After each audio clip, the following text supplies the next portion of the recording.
Vamos a continuar con este tema 13 sobre introducción al cálculo de estructuras de hormigón pretensado, ahora con el apartado 13.2 sobre introducción al dimensionamiento del pretensado, diagramas de Manger. Este es un vídeo maldito, porque lo grabé una primera vez con una errata de un coeficiente que no supe encontrar en el código estructural. La segunda vez que lo grabé tuvo tremendos problemas de audio y ahora ya sí, vamos a grabarlo, espero que esta vez ya con éxito. Para ver este vídeo primero hay que haber visto el apartado anterior, el 13.1, sobre análisis de pretensado y las pérdidas instantáneas y diferidas.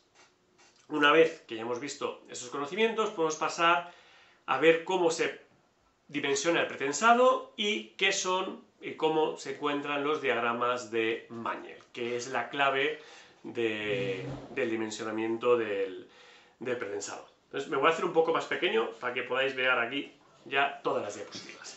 Entonces, en primer lugar, la armadura activa se dimensiona generalmente en estado límite de servicio. Hasta ahora, este curso ha sido eminentemente un curso de hormigón pretensado en el que se dimensionaba en estado límite último y después comprobábamos en estado límite de servicio. Generalmente, para hormigón armado se hace de este modo. En cambio, para hormigón pretensado, como es el caso que nos ocupa, el pretensado se nace de la idea de reducir la fisuración en el hormigón, y a todo caso también las flechas, pero en cualquier caso para mejorar el comportamiento en servicio de las estructuras de hormigón. Con lo cual el dimensionamiento ahora va a ser en estado límite de servicio, que será lo que veamos en este curso y en este tema, y después se tendrían que comprobar los diferentes estados límites últimos. En el cálculo manual normalmente dimensionamos para que en servicio no haya fisuración, es decir, que no aparezcan fisuras en servicio, en la estructura de hormigón, debido a la flexión, o en el estado de descompresión, es decir, en ambientes agresivos, en clases de exposición agresivas, podemos imponer manualmente que la sección esté totalmente comprimida. Y para ello se va a utilizar la combinación frecuente en estado límite de servicio. Para algunas comprivaciones se podría hacer con la combinación cuasi permanente, pero en este curso nos quedaremos con la combinación frecuente para el cálculo del estado límite de servicio y el dimensionamiento del pretensado. Los coeficientes de seguridad, bueno, como estamos hablando de un estado límite de servicio, los coeficientes de seguridad serán tanto para cargas permanentes como para acciones variables, 1. No utilizamos coeficientes de mayoración de acciones. Y esto lo encontráis en el anejo 19 del código estructural, en el apartado 2422. Para algunos casos en que el pretensado sea desfavorable, por ejemplo, para el cálculo del anclaje, entonces el coeficiente de mayoración sí que es un poco mayor y será 1,2. Entonces la primera vez que grabé este tema me quedé aquí porque no supe encontrar los coeficientes que habíamos utilizado toda la vida de la instrucción EH de 1,10, 1,05 o 0,9, 0,95. Entonces creí que habían desaparecido, pero no. Realmente en el anejo 19, en la sección 5, 10, 9, aparecen los coeficientes que van a servir para convertir el valor medio de la fuerza de pretensado en el valor característico. ¿De acuerdo? Estos coeficientes, que se va a llamar el R sub superior y el R inferior, van a pasar del valor medio de la fuerza de pretensado, que nos mida el gato en la obra o en la planta de pretensado, al valor característico superior o el valor característico inferior. Entonces, ¿cuánto van estos coeficientes? Pues en el caso de estructuras con armadura pretesa o armadura activa no adherente en general, pero siempre el caso de armadura pretesa, los coeficientes serán, en caso de que el pretensado sea desfavorable, tienda a romper nuestra pieza o a lesionarla, coeficiente 1,05 de conversión, y en el caso de que el pretensado sea favorable, es decir, nos esté ayudando a resistir, nos esté ayudando a no tener fisuración, entonces valdrá 0,95. Fijaros que el coeficiente de paso es un 5% para pasar del valor del medio del pretensado al valor característico. por 1,05 o 0,95. En caso de armadura postesa con armaduras activas adherentes, ¿de acuerdo? En este caso el coeficiente será un poquito mayor, será el 10%. 1,10 en el caso de que el pretensado suponga un efecto desfavorable, o 0,95 para un efecto 0,90, perdón, para un efecto favorable. Entonces, esos coeficientes los veremos más adelante y los incorporaremos, ya veréis, a los diagramas de Mayer. Para situaciones transitorias se puede adoptar el valor de 1, pero solo para situaciones transitorias, en el momento, digamos, antes de anclar. Nosotros trabajaremos con estos coeficientes que tenéis aquí, en función sea favorable o desfavorable. Y después también, para llevar a cabo el dimensionamiento, es necesario saber a qué tensión va a trabajar la armadura activa. Esto se encuentra en el apartado 5.10.2.1 de anejo 19 del Código Estructural. Sabéis que anejo 19 equivale prácticamente al Eurocódigo 2, y nos dicen que la tensión inicial del acero deberá ser menor que, de forma temporal antes de anclar, nos dan estos valores de aquí, y después de anclar, estos de aquí.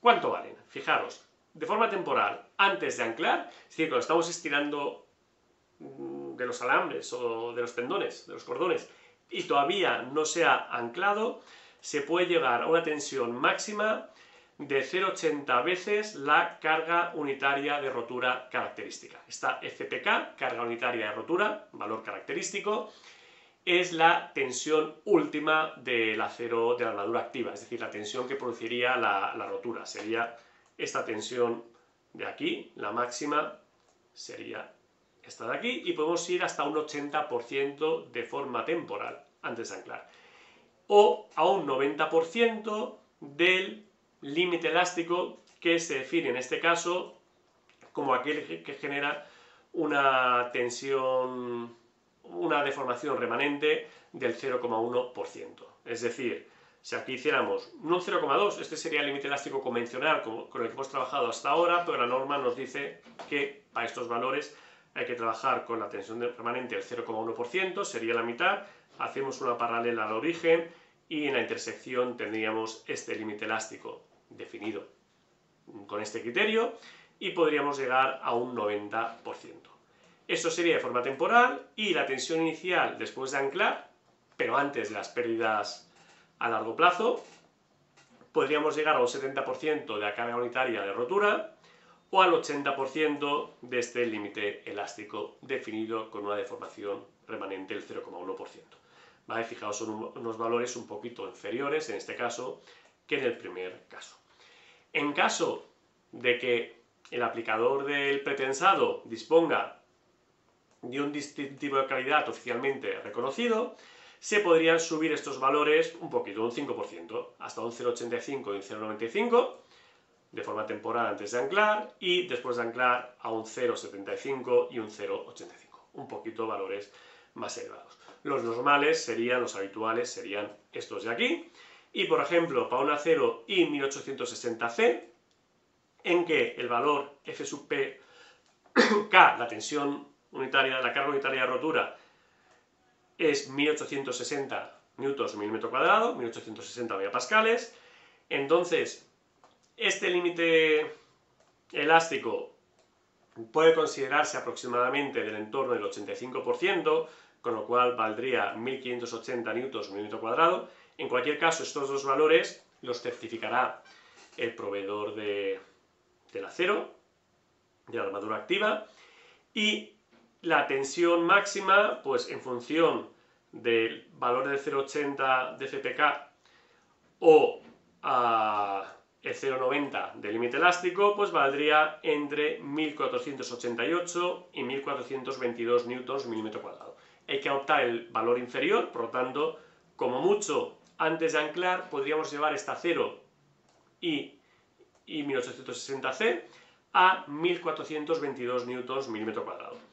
Y después de anclar, y antes de que tengan lugar las pérdidas diferidas, justo después de anclar, podríamos tener tensiones de entre 0,70 y 0,80, serían tensiones de entre 1302 Nm/m² y 1264. Es decir, después de anclar, como mucho, podríamos ir a 1264. Este acero es muy normal, pues tesarlo alrededor de 1400 o entre 1300 y 1400 Nm/m², que serían valores inferiores a estos de aquí, para que después de las pérdidas instantáneas pasemos a un valor inferior de 1264 Nm/m². En todo caso, esta tensión del límite elástico nos la deberá certificar el fabricante de la armadura o el proveedor de la armadura activa. Bueno, y ya con estos pasos previos ya podemos pasar a definir y a construir los diagramas de Mayer. Entonces, para ello primero vamos a hacer una diapositiva de notación y de criterio de signos. Un criterio de signos que si lo seguimos va a ser muy fácil pues, programar estos diagramas de Mayer. Si uno los quiere plantear a mano, pues podría utilizar cualquier otro criterio de signos, pero va a ser un criterio de signos que va a tener alguna ventaja. Entonces, vamos a llamar, primero de todo, notación. M1, el momento flector que actúa en la sección de estudio, en la situación, generalmente vamos a llamar en vacío, en la que va a actuar el peso propio y tal vez a veces alguna carga permanente también, pero como mínimo vamos a tener el peso propio. Y en cambio vamos a llamar M2 al momento flector que actúa en la situación en servicio, con la combinación frecuente, hemos dicho, entonces aquí tendrá el peso propio, las cargas permanentes y las sobrecargas de uso en combinación frecuente. Estos dos momentos flectores los vamos a suponer positivos y el criterio de signos que vamos a utilizar es a nivel seccional tensiones positivas de tracción, es decir, una tensión positiva, en este criterio de signo va a ser una tracción, con lo cual una tensión negativa va a ser una compresión. ¿Qué otros signos necesitamos? Bueno, vamos a encontrar el centro de gravedad de la sección, por ejemplo, vamos a estimar que esté por aquí, y las distancias del centro de gravedad de la sección hacia arriba las vamos a tomar como positivas. Por lo tanto, vamos a llamar V a la distancia entre el centro de gravedad de la sección y el paramento superior de la sección, aquí, la fibra más comprimido ante un momento flector positivo, la vamos a llamar V y vamos a considerar que tiene un signo positivo. Mientras que la distancia del centro de gravedad al paramento inferior de la sección le vamos a llamar V' como notación y como utilizamos este eje para distancias va a ser una distancia negativa. La fuerza de pretensado, pues que vamos a suponer que actúa pues por aquí, la vamos a considerar la fuerza como positiva. ¿Por qué? Porque siempre la fuerza de pretensado va a ser la fuerza que vamos a incorporar. Es una compresión, pero la fuerza de pretensado la consideraremos positiva con este criterio de signos. En cambio, la excentricidad, que actúa la distancia entre el centro de gravedad de la sección y el punto de resultante de la fuerza de pretensado, es una distancia con este criterio de signos, con lo cual le vamos a llamar E de excentricidad y va a ser negativa. El momento flector que actúa, ya sea M1 y M2, lo consideramos, para el desarrollo de estas diapositivas, como momento flector positivo y, por lo tanto, pues nuestro criterio de signos va a ser positivo. Y este de aquí va a ser el criterio de signos de la siguiente diapositiva. Se puede utilizar cualquier otro criterio de signos, esto es una convención, pero este va a ser muy cómodo, sobre todo si queremos hacernos un Excel o un pequeño programa. Y ahora vamos a ver qué 4 ecuaciones necesitamos para construir los diagramas de Mayer. Bueno, vamos a ver qué pasa en vacío y qué pasa en servicio. En vacío, ¿qué tenemos? Tenemos la fuerza de pretensado, que es la fuerza pues, justo después de anclar, y actúa un momento flector M1 que es pequeño. Entonces, el momento flector M1 es pequeño porque solo es del peso propio y alguna otra carga permanente que pueda haber en el momento de pretensar, generalmente solo el peso propio de la estructura. Entonces es un momento flector pequeño comparado con el de servicio, y en cambio la fuerza de pretensado ya la tenemos toda, con lo cual puede ser en vacío que el pretensado dañe nuestra sección. ¿Cómo lo podría dañar? Pues como el pretensado va a estar aplicado aquí en la parte inferior de la sección, pues podría ser que aquí generase un exceso de compresiones en el día en que estamos pretensando. Además, pretensamos un hormigón que es joven, con lo cual tiene una resistencia a compresión relativamente bajo y tiene una muy baja resistencia a tracción, con lo cual podría ser que aquí arriba nos fisurase. Nosotros vamos a limitar aquí en vacío que el pretensado no nos introduzca tracciones, con lo cual todo esto aquí son compresiones y vamos a decir, como mucho vamos a llegar a 0.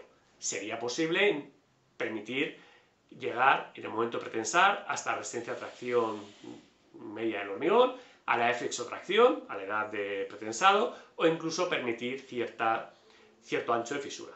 Para permitir cierto ancho de fisura ya el cálculo manual es complejo y tenemos que programar el cálculo de abertura de fisura en el caso del pretensado, ¿de acuerdo? Pero, entonces vamos a hacer dos limitaciones. En la fibra superior vamos a limitar que no aparezcan tracciones. Como con el criterio de signos que hemos adoptado, las tracciones son positivas de tracción, que no aparezcan tracciones implica que en la fibra superior las tensiones tengan que ser menor o igual que 0. Y ahora, bueno, pues ley de Navier para los momentos flectores y luego la fuerza de pretensado P también introducirá pues, unas tensiones de compresión. ¿Cuánto van las tensiones en la fibra superior?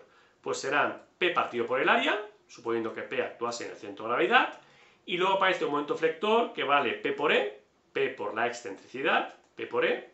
Estamos evaluando las tensiones en la fibra superior, por lo tanto, por V, la distancia del centro de gravedad hasta la fibra superior, dividido por la inercia, esto es ley de Navier, y actúa momento flector M1, y las tensiones que introducen pues van a ser M1 por la distancia del centro de gravedad a la fibra superior por V, dividido por la inercia. ¿Y por qué aparece siempre un signo negativo? Pues por el criterio de signos que hemos utilizado. Esta es la gracia de este criterio de signos. Fijaros, P partido por A, P lo hemos considerado positivo, el área de la sección siempre es positiva, P partido por A es una fracción que va a dar un número positivo, pero introduce compresiones, y las compresiones son negativas, con lo cual lo multiplicamos por un menos. P por E, P es positivo, E es negativo, V es positivo, con lo cual todo este número de aquí es negativo. P por E por V partido por I es un número negativo, pero este momento flector que introduce P por E es un momento flector que arriba genera tracciones, con lo cual genera tensiones positivas, hay que multiplicarlo por un menos, y así ya cuadra con nuestro criterio de signos. Y lo mismo, este momento flector lo consideramos como positivo, V es positivo, I es positivo, con nuestro criterio de signos, todo esto de aquí generaría un número positivo, pero está generando compresiones. Las compresiones son negativas, con lo cual ponemos un menos. Y esta sería la primera ecuación de Mayer. Hemos limitado a 0, podemos adoptar otros posibles limitaciones. Y vamos a ver qué pasa en la fibra inferior. En la fibra inferior, la fuerza de pretensado en vacío podría ser tan grande que nos dañara el hormigón a compresión, y suponemos que el hormigón se daña a compresión y aparecen microfisuraciones debido a las compresiones al alcanzar un 60% de la edad de un 60% de la resistencia de compresión a la edad de J días, si estamos pretensando a los J días. Entonces, en esta segunda ecuación vamos a limitar las tensiones en la fibra inferior. ¿Cuánto van estas tensiones? Pues P partido por A, negativos porque son las tensiones de compresión. El pretensado también introduce unas tensiones de compresión, que fijaros serán P por E, el momento flector producido por la excentricidad de la fuerza de pretensado, por V', que es la distancia del centro de gravedad a la fibra inferior, dividido por la inercia. Todo este número sería positivo. ¿Por qué? Porque E es negativo, V' es negativo, menos por menos más.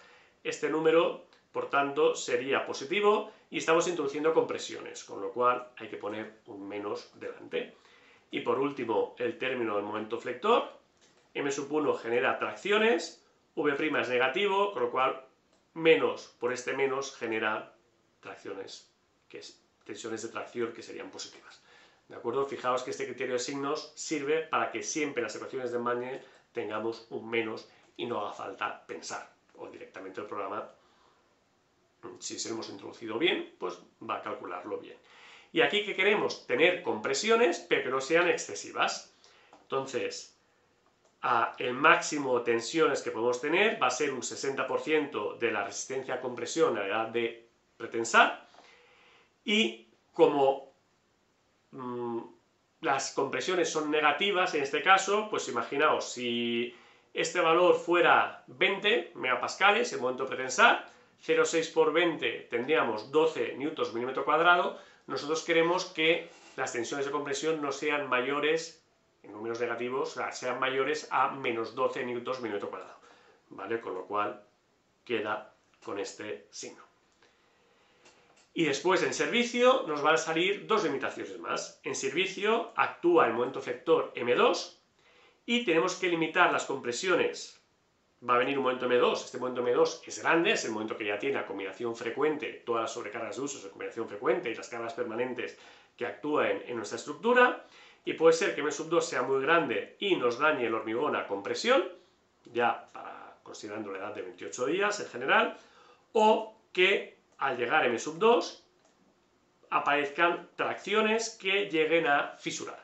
Vamos a permitir alcanzar el valor de fisuración y limitaremos a un valor de resistencia a tracción media. También se podría limitar al valor de la resistencia a flexo-tracción, o podríamos decir que esté siempre comprimido y por tanto igual, decir que aquí siempre valiese 0. Incluso en algunos casos hacemos que siempre la armadura esté en una zona comprimida de la sección. Bueno, hay diferentes límites, en este curso no vamos a hacer el caso más sencillo posible. Entonces, la tercera ecuación de Magne sería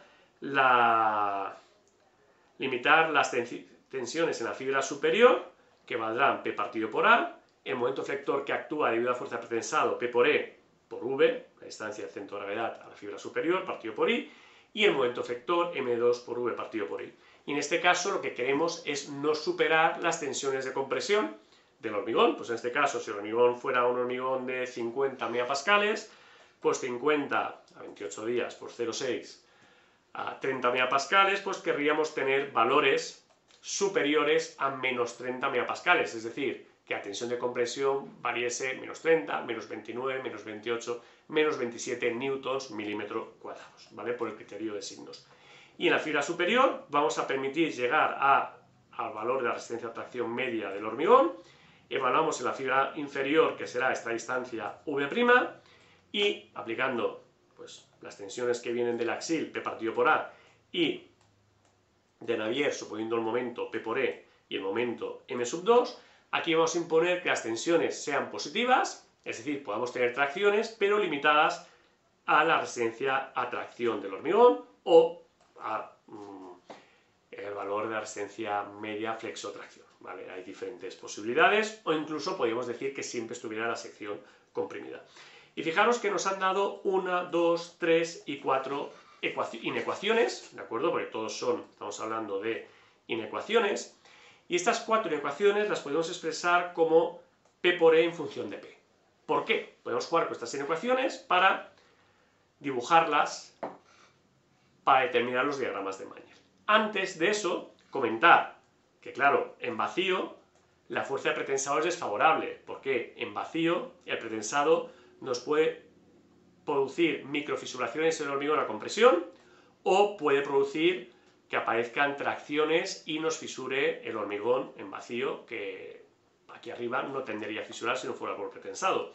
Con lo cual el vacío, el pretensado es desfavorable y tenemos que multiplicar por este coeficiente, el R sub, superior, para situaciones desfavorables, que nos permite pasar del valor medio del pretensado al valor característico. ¿De acuerdo? Este coeficiente, R sub, valdrá 1,05 para armadura pretesa o armadura activa no adherente y 1,10 para armadura postesa con armadura activa adherente. ¿De acuerdo? Este será el coeficiente R sub.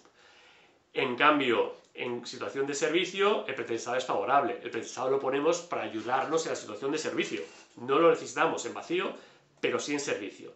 Al ser favorable, pues utilizamos el coeficiente de paso del valor medio al valor característico, R inferior, que vale 0,95 o 0,90 en función de si la armadura es pretesa o postesa. Bueno, como tenéis aquí expresado. Y ahora sí que vamos a representar esto en P por E en función de P, ¿de acuerdo? Todo lo podéis ver en el libro, en mi libro de referencia como estudiante, cuando estudié hormigón armado y pretensado, que es el de Murcia, Guado y Marí, mis grandes maestros en el mundo de las estructuras de hormigón armado y pretensado. Y estas 4 inecuaciones, la 1, la 2, la 3 y la 4, nos definen este espacio. Fijaros, las ecuaciones 1 y 2 son las de vacío. Nos están limitando el máximo valor de P o el máximo valor de P por E, ¿de acuerdo? Lo que sería válido en estas inecuaciones sería todo lo que esté por debajo de las rectas 1 y 2. Mientras que las rectas 4 y 3 son, las inecuaciones que vienen definidas por la situación de servicio y que nos exigen que la fuerza P sea mayor a un cierto valor o que P por E, P por la excentricidad, sea mayor a un cierto valor. Entonces, el rango de soluciones válidos es el rango en este rombo de soluciones del diagrama de Mañel. Cualquier solución aquí dentro será adecuada, en principio. ¿Qué va a pasar en dimensionamiento? Bueno, pues en dimensionamiento, imaginad, por ejemplo, que al final la armadura activa, pues vamos a poner unos alambres, o unos cordones, o unos tendones, y dentro de la sección, por geometría de la sección y por el recubrimiento que tengamos que dar por durabilidad, vamos a tener una determinada excentricidad máxima. Si tenemos una excentricidad máxima por criterios geométricos, constructivos, en esta gráfica P por E en función de P, pues para la excentricidad máxima tendríamos esta recta marcada aquí con los colores en Mallorca, en negro y rojo, ¿de acuerdo? Esto nos dará la solución del valor de la fuerza de pretensado máxima que tenemos y la fuerza de pretensado mínima.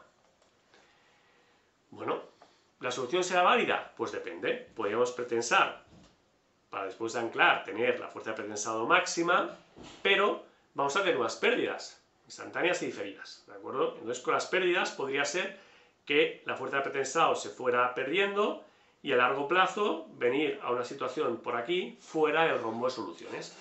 Con lo cual, con la excentricidad máxima, podemos tener una solución que fuera incorrecta, porque a corto plazo podría encajar, podríamos definir esta fuerza de pretensado y dar el área de acero necesaria y la fuerza de pretensado que encajase, pero después a largo plazo nos saldríamos del rombo de soluciones. Fijaros que esto lo estoy definiendo con las rectas 1 y 4, que serían estas rectas de aquí, 1 y 4, que es la recta 1, la que viene definida por las tracciones en la fibra superior, o evitar que aparezcan tracciones en la fibra superior en vacío, y la recta 4 es la que nos define que no aparezca fisuración en servicio. Estas inecuaciones 1 y 4, serían esta de aquí 1 y 4, generalmente son las clave, las esenciales para dimensionar el pretensado. Luego habrá que comprobar también la 2 y la 3, pero normalmente viene definido para geometrías normales por las inecuaciones 1 y 4. Entonces, si con la excentricidad máxima encontramos que con las pérdidas diferidas nos salimos del rombo de soluciones, podremos buscar una solución con una excentricidad menor que la máxima, que sería aquí la definida con la recta esta azul y negra, que también viene en mi libro de bolsillo, de referencia, que no está adaptado al código estructural ni está adaptado a la instrucción HE, pero lo que presenta son principios para hormigón estructural, para hormigón armado y pretensado, que son esenciales, son universales y son independientes de las normativas, ¿de acuerdo? Con lo cual sigue siendo un libro de gran utilidad.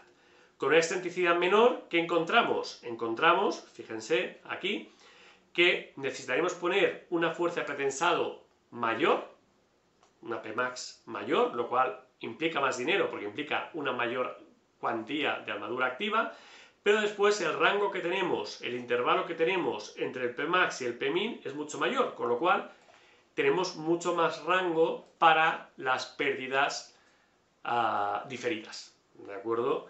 Y al final, pues alguna solución, tal vez intermedia, va a ser la solución óptima, que implique una menor fuerza de pretensado inicial, por tanto, menor cantidad de armadura activa, menor cuantía de armadura activa, pero tener un rango suficiente. Fijaos, inicialmente el rango era muy pequeño para alojar las pérdidas diferidas y aquí tenemos un rango mucho mayor. Dicho esto, ¿cuál va a ser el proceso de dimensionamiento en el pretensado? Pues es un proceso iterativo, ¿de acuerdo? No queda más remedio que hacer prueba y error. Entonces, primero vamos a definir una sección estructural, nuestra sección transversal. Vamos a estimar una fuerza de pretensado a tiempo infinito y existen diversos métodos en la bibliografía. Lo suyo es consultar bibliografía que nos va a dar cómo estimar esta fuerza que necesitamos a tiempo infinito, o si no, basada en la experiencia, inicialmente pues de la bibliografía.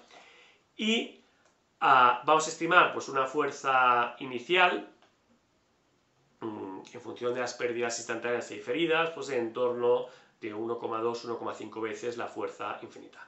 Esta fuerza que tengamos al tesar nos va a definir el área de acero que necesitamos. Con esta área de acero de armadura activa lo vamos a disponer en la sección en forma de alambres o cordones o tendones, en función de si estamos haciendo una pequeña vigueta o estamos haciendo un forjado de edificación o estamos haciendo un puente, ¿de acuerdo? Al final, conceptualmente, es lo mismo. Al disponer esta armadura que necesitamos a sub P, pues, tenemos una excentricidad, vamos a disponerlo con la excentricidad máxima y vamos a encontrar pues, el trazado que nos interese, en función de si estamos utilizando armadura pretesa o postesa. Entonces podemos calcular las inecuaciones del diagrama de Mañel, o las rectas que vendrán en el diagrama, si lo hacemos geométricamente.